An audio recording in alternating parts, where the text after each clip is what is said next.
Do not set yourself on fire to keep someone else warm. We learn about the importance of being generous, sharing and acting with virtue to build a strong character. Stoicism teaches us to think clearly and thrive in life regardless of circumstances. However, this doesn't mean that we should sacrifice ourselves, often setting ourselves on fire to warm others. Being always available, overly helpful and seen as kind can be great for those receiving such generosity. But what about yourself? How do you feel when your generosity knows no bounds? In a world where we don't always receive what we offer, we encounter generous people who exhaust themselves in every way. The Stoic way of thinking has reshaped my life and provided emotional resilience. Therefore, I will share 7 situations resulting from excessive kindness and generosity, and how in practice we establish limits in our lives based on Stoic knowledge. Before we begin, I would like to thank you for clicking on this video. This was the first step on your journey to improve your life through Stoicism. If you are new here, please like and subscribe to the channel. Statistics show that only 3% of my audience is subscribed to my channel, so if this content has helped you in any way, I ask you to subscribe and hit the notification bell. 1. Don't set yourself on fire to warm others. Stoics emphasize the importance of living in accordance with reason and virtue. These principles guide actions and decisions in the pursuit of a meaningful and ethical life setting. Boundaries in our relationships is crucial to maintain and preserve balance, avoiding compromising our authenticity and well-being for the sake of others. Sometimes by reaching out or offering help without realizing it, we volunteer ourselves for suffering. This reminds me of a story that happened on a farm between the friendship of a horse and a donkey, and I would like to share it with you. One night the horse confided in the donkey about the hardship of its routine, tirelessly plowing from dawn to dusk, facing the heat of the day, leg fatigue and the harness hurting its neck. Meanwhile, the donkey enjoyed rest and had no major responsibilities, able to relax all day. The donkey was a good friend and understood the horse. "My dear friend," he responded, "you indeed have a heavy workload, and I would like to help.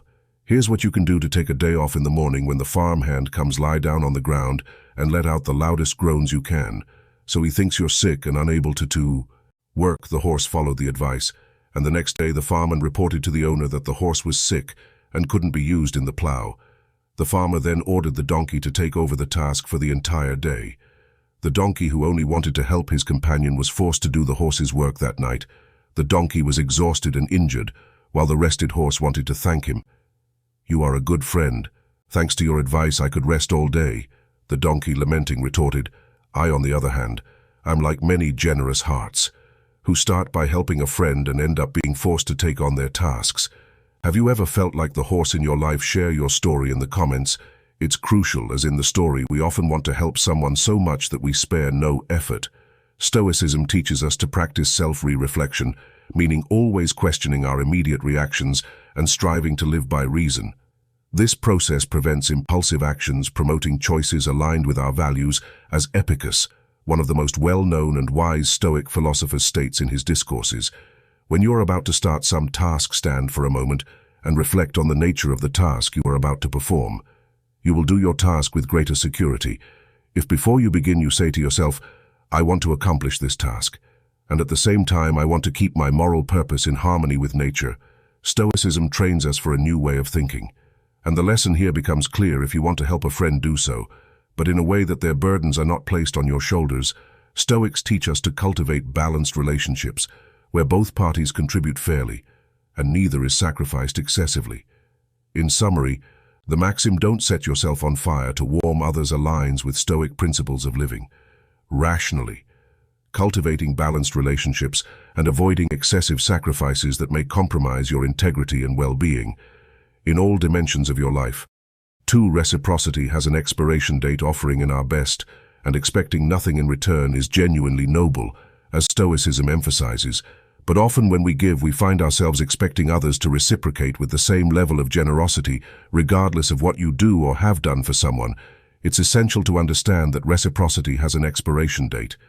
Even if that person is very grateful at the moment and tells you that they will never forget your help, most people completely forget what they received over time. Sometimes we create expectations about others, actions carrying the certainty that someone would never act a certain way, or that we can count on someone for everything regardless of what happens to us. In a way, we expect recognition and reciprocity. However, when such expectations are not met, the problem arises and we feel devastated and betrayed. Therefore, avoiding placing our happiness in others' actions, giving without expecting too much in return protects us from disappointments and teaches us about emotional detachment, providing greater peace of mind. According to the Stoics, the problem starts with our expectations. When we presume that others will respond the way we do, we become entirely vulnerable. It's natural to expect reciprocity, but Stoicism reminds us that we don't control others. Actions only our own actions and reactions. Epictetus's wisdom in his discourses emphasizes this. There are two rules to keep ready: that there is nothing good or bad outside my own choice, and that we should not try to lead events but follow them. Epictetus's quote reinforces the idea that we have to accept events as they happen without creating illusory expectations or trying to control them, and recognize that good and bad are related to our rational choice. Therefore, when being generous, be aware that reciprocity may not always come. Let's avoid creating expectations, because often expecting reciprocity can lead to discouragement, frustration, and disillusionment. The key is to focus on what you can control, ensuring that your actions are genuinely productive and that you don't waste your time on things you have no power to change. Stoicism teaches us that true wealth lies in our ability to give without expecting anything in return. Finding joy in the act of giving and preserving our peace of mind regardless of others' reactions is a fundamental principle. Therefore, let's learn to focus on actions within our reach, cultivating detached generosity that brings inner satisfaction even without the guarantee of recognition or reciprocity. 3. Received requests have no limits. If we go back a few centuries, we will see that some royalty had a tendency to dress them, comb their hair, and perform basic personal hygiene tasks. This lack of sense and boundaries seems absurd to us today. However, looking at your own life within your day, how often do people ask you for favors that they could do for themselves? People naturally expect something from us. Stoicism helps us define limits and provides us with means to make them real in our lives. The practice of moderation, one of the Stoic virtues, becomes a guide amid numerous demands, help, and limitless requests. Stoicism advises us to balance our generosity instead of passively accepting unlimited requests and favors. By acting with moderation, we maintain control over our actions, avoiding patterns that wear down our emotional well-being. When we constantly take on others' responsibilities, we not only overwhelm ourselves but also prevent others from growing and facing their challenges. This is evident in a story about a mother and her adult daughter in a small town. The mother, despite being elderly, lovingly cared for her sick daughter, preventing her from taking on her responsibilities for years. The mother had been taking care of her sick daughter, preventing her from taking on her responsibilities. The daughter depended on her mother for everything, and when she did get up, it was only for basic needs, as she never left her daughter alone. The mother always postponed her routine checkups and exams. Unfortunately, one day the mother fell ill suddenly and passed away. This left many people concerned about the daughter's well-being now without her mother's care. After her mother's death, the daughter surprised everyone by resuming her life normally, showing how excessive care, despite good intentions and love involved, can hinder personal growth. This dilemma doesn't just affect others, but also ourselves. Constantly taking on others' responsibilities and neglecting your own needs imprisons you in a cycle of one-sided giving. In this dynamic, only one person is giving, while the other is only receiving. This pattern depletes your energy and undermines your emotional well-being. Completely practicing moderation in generosity, donating in a balanced manner, allows us to maintain control over our actions, avoiding habits that wear out our emotional balance. If we get used to giving constantly, those who benefit from our generosity may begin to expect and desire to receive more, and more receivers have no limits. No matter how much you do, it will always seem insufficient. It is crucial to practice generosity, but it is also vital to establish clear boundaries and balance the way we offer help to preserve our peace and well-being. We encourage others to take on their own responsibilities and grow as individuals. Remember the wisdom of Emperor Marcus Aurelius when he shared these words in Meditations: "A man's job is to stand upright, not to be kept upright by others." In this delicate balance, we discover true generosity that benefits both others and ourselves. Seneca, a renowned statesman, writer, and Stoic philosopher, left a significant legacy by sharing his wisdom through letters, including his reflections on friendship and genuine connection. In relationships, in his words, he emphasizes, "He who begins to be your friend, because of the benefit, will also cease because of the benefit." A person attracted by some reward offered in exchange for their friendship, if he's attracted by something in friendship beyond friendship itself. Seneca. highlights the importance of cultivating true bonds, devoid of external motivation. Being excessively generous can result in superficial connections motivated by specific interests, whether financial or something we can do or offer. Often we condition our value on what we can offer, and not on who we are, either out of fear of judgment, not wanting to displease, or not feeling deserving of something excessive. Generosity can often be a way to express this conditioning, and in compensation we end up expressing excessive gratitude and dedicating ourselves too much to others. Stoicism in practice emphasizes the importance of self-sufficiency and internal control, allowing you to build a solid foundation on principles that do not align with this behavior. Our sense of value, worthiness, and satisfaction are internal feelings that must come from within. Therefore, we have to work on our self-esteem and belief about ourselves constantly. This dynamic is not limited to friendship, but extends to all aspects of our relationships, whether professional, personal, or social. Building connections driven by interests creates a fragile foundation that certainly does not withstand small changes or minor challenges. As Epicus reminds us, in prosperity, it is very easy to find friends in adversity. There is nothing more difficult. We must establish our relationships based on accepting who we are, including our flaws and qualities. In this way, we build connections that not only allow us to grow, but first and foremost recognize and accept our true essence.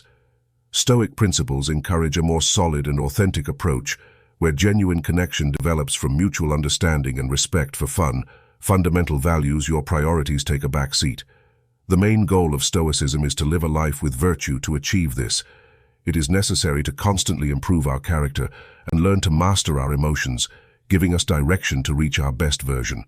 However, when we overload ourselves with others' responsibilities, we are heading in the opposite direction. It is crucial to establish limits in our relationships and prioritize our responsibilities to preserve balance and avoid compromising our authenticity and well-being for others. If you feel suffocated by others' priorities, it is possible that you are avoiding something internal that causes pain and fear. When we engage in others' responsibilities, we end up neglecting our own, leading to neglect of our own lives. In a way, it is easier not to face our internal limits and fears and use this as a justification for the time we dedicate to others' priorities. However, the price of this incessant dedication is high.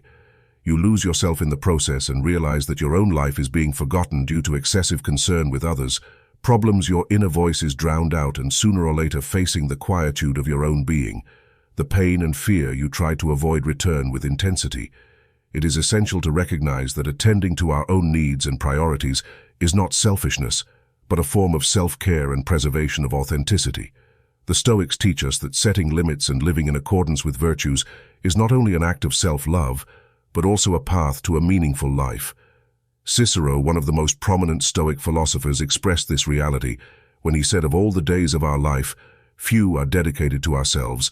The next time you feel tempted to get lost in constant service to others, take a break. Acknowledge the uncomfortable emotions that arise in solitude and welcome them with compassion. Allow yourself to be authentic in your desires and needs. Establish healthy boundaries and learn to say no when necessary." You will find that by honoring your own authenticity, you not only enrich yourself internally but also can offer balanced and genuine generosity to others. Therefore, it is essential to learn to distribute your time and knowledge efficiently, as well as understand the importance of putting on your own oxygen mask first. This way you can help others more meaningfully without ignoring your own needs. You have now reached the halfway mark of the video. I congratulate you for trying to become a better version of yourself, and I also humbly ask you to leave a comment, as it helps my channel immensely. If you do not know what to comment, just write mind over body. So I know you reached this far, and don't forget to subscribe for more content like this. Now, back to the video 4. Being seen and treated as fragile. Stoicism encourages us to develop inner strength and self-control, cultivating a healthier mind, establishing boundaries and practicing self-discipline. When you offer excessive help over time, instead of being seen as authorities or collaborators, ironically, this can create the opposite impression in this context. The lack of boundaries makes you vulnerable. People perceive this fragility, and instead of respecting you, they may begin to take advantage, using and exploiting in various ways. They start to see you as someone who is always ready to help, always willing to take on any task without questioning. As a result, they exploit and abuse this willingness, leading to situations of exhaustion and complete frustration. When you start saying no firmly, but respectfully, something surprising happens. People begin to perceive you differently. You cease to be someone willing to accept everything without questioning and become a person who values themselves enough to set limits, deserving to be treated with dignity and consideration. This change in perception is crucial because by uttering that simple word, you transform how others see you. You overcome your mental obstacles and become a strong person capable of defending your own limits and consequently worthy of respect. Ultimately, respect comes not only from what you do for others, but also from how you treat yourself. Cicero, one of the greatest writers and Stoic philosophers of his time, already knew this truth when he told us what you think of yourself is much more important than what others think of you. By setting boundaries and practicing self-discipline, you send a clear message to the world you deserve to be treated with dignity and respect. Therefore, the next time you find yourself in a situation where your limits are being tested, remember the strength contained in that small word. Know by uttering it, you are defending yourself and reaffirming your own value. You will encounter many challenges as you implement these changes in your life. Our actions send messages to the world and the people around us. If you are willing to help unconditionally, it is natural for people to approach you only when they need something. This can bring challenging consequences, such as some friends who used to enjoy your company starting to exclude you from parties, social events, or small celebrations, and only remembering you in situations that require help. Consideration seems to exist only when they need a favor. This pattern of behavior may seem cruel, but from a new perspective, it is not so surprising. People usually prefer to invite close friends, family, or those with whom they maintain genuine and balanced relationships for leisure moments, excluding colleagues or collaborators. This change in how we are treated can be disconcerting and entirely unfair, but that's how it works. You find yourself in a position where you offer help with an open heart only to feel excluded in moments of relaxation. This selective treatment can hurt, generating feelings of disillusionment and betrayal. However, from a Stoic perspective, this dynamic is a test of discernment that challenges you to recognize who truly values your friendship and appreciation, and who is merely taking advantage of your generosity. 5. We will see who our true friends are. We must pay attention to the actions, not the words of those around us. It is important to remember that Stoicism does not encourage cynicism or distrust, but rather the cultivation of a deep understanding of human nature. By practicing discernment, we can choose to help those who truly need and will appreciate our genuine support. In doing so, we preserve our energy and surround ourselves with people who value us for who we are, not just for what we can offer. Stoicism gives us tools to thrive in life by working with the mind. This challenge provides an opportunity to practice Stoic self-discipline by setting clear boundaries and deciding how to invest our energy and time. By keeping our generosity balanced and directed towards those who truly value our help, we can live according to Stoic principles, finding peace and satisfaction in the complexities of human relationships. Setting your boundaries is a simple process, but without practice it can leave you disoriented about where to begin acting. Let's explore strategies to avoid being used by people. First strategy: eliminate the fear of saying no. Ask yourself what the root of your fear of saying no is. Often this behavior has its roots in childhood, when we are repeatedly taught that if we are not nice, no one will like us. These concepts are internalized as unquestionable truths, imbued with fear and recorded in memory. However, Stoicism emphasizes the importance of introspection and continuous questioning in the pursuit of a meaningful life full of purpose. Today we are adults, with the power to make decisions about our lives. Understanding that fear was installed in childhood, when you did not have the conditions to question the truth of threats, frees you from these possible conditioning. Studying Stoicism, we learn tools to understand our emotions and to stop and think about our responses to life, instead of allowing instinct and habit to control them. Saying no in situations where you feel overwhelmed or when the request is unfair is a way to exercise self-control. Second strategy: pay attention to your feelings. Stoicism teaches us to pay attention to our thought processes, understand our emotions, and cultivate a healthy mind. This Stoic tool works on our self-reflection and self-awareness. When you pay attention to your feelings, it becomes possible to identify if you are dedicating yourself excessively and emotionally, draining yourself. Allowing adjustments to find a healthy balance, reflecting on how you feel when helping others. Considering both yourself and others' priorities is crucial. Generosity should bring a sense of satisfaction, almost like walking on clouds. If, on the other hand, you find yourself overwhelmed, lacking energy, irritated, or used, it is time to pay attention to your feelings. When something that is not an obligation causes so much discomfort, it is imperative not to deceive yourself and understand how the assistance you offer impacts your well-being. Third strategy. See yourself as a priority. Sometimes we become experts in the weirdest and most unusual subjects and do not take care of ourselves, following the Stoic principles of self-discipline and self-respect. It is essential to set aside time and space to take care of yourself. Stoicism is the study that takes care of our souls, and the more we practice it, the more we learn to take care of ourselves. So do not neglect yourself. Take care of your health, your body, your emotions. Notice yourself. See yourself as a priority. This is something you should take seriously. Embrace yourself. Forgive yourself for mistakes, for failures, and see this coming year as an opportunity for Stoic restarts. Choose an activity that is just for you, and in this space of time, be generous with yourself. Respect.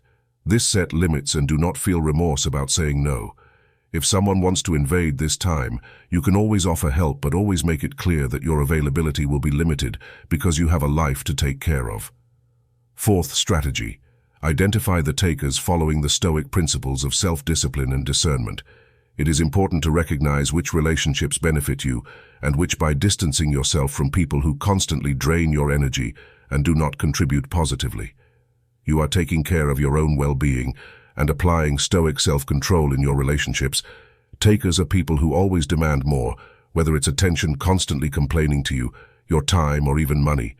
Borrowing a credit card and not honoring payments, even if you try to help it, is most likely that you will become exhausted, and people cannot get out of the same situation. We cannot fall into the illusion that our good deeds change someone each of us carries within ourselves the willpower for change, and no one can open that door except ourselves. Maintaining this type of relationship resembles a parasitic dynamic with the taker draining the host, until dry Stoics believe that bonds of affection can extend to all of us humans, and it teaches us to have psychological strength to modify them. We control our ability to choose kindness and generosity, in the same way we control our ability to discern and use temperance to balance our relationships. If we give too little, we seem selfish and stingy, while if we give too much, we end up completely drained of energy, time, and probably money too.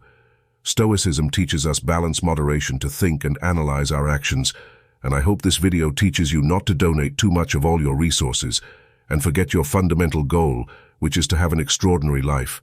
And if you donate too little, it teaches you to use generosity wisely, as Seneca reminds us with his words, "Kindness is a treasure, a benefit should be kept like a buried treasure to be unearthed only in case of necessity." Nature invites us to do good to everyone wherever there is a human being. And now you've reached the end of this lesson. If you enjoyed our video, like it, subscribe and comment so that YouTube knows that these types of videos are for people like you, and we can continue creating similar videos in the future.